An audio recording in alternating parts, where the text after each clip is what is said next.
El mayor robo del siglo en México. La historia del Fondo Bancario de Protección al Ahorro, FOBAPROA, es la historia de una estafa, de una red de corrupción entre el poder político y el poder empresarial y del saqueo más grande en la historia contra la economía del país y de millones de mexicanos. El FOBAPROA surgió en 1990 durante el gobierno de Carlos Salinas de Gortari, con el objetivo de darle liquidez a los bancos recién privatizados para que en caso de crisis y devaluaciones entrara al rescate de sus deudas y otorgarles capital. Originalmente el FOBAPROA era un fideicomiso privado administrado por el Banco de México.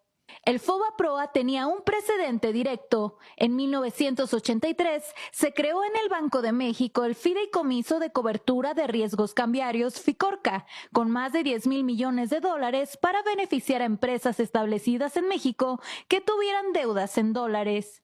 Su primer director fue el entonces joven economista Ernesto Zedillo Ponce de León, recién doctorado en la Universidad de Yale. El FICORCA, como el FOBAPROA, fue un instrumento para beneficiar a grandes empresarios que contribuyeron a las campañas políticas del PRI y al ascenso de la nueva élite de tecnócratas. FICORCA benefició al menos a 209 empresas que pertenecían a los 30 grupos empresariales más poderosos.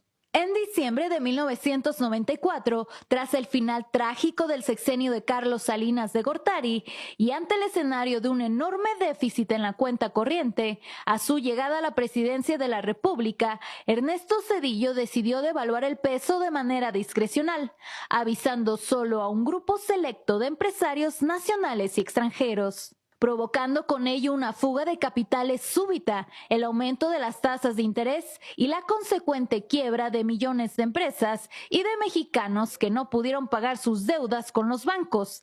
La cartera vencida se disparó en 150% en solo unos meses.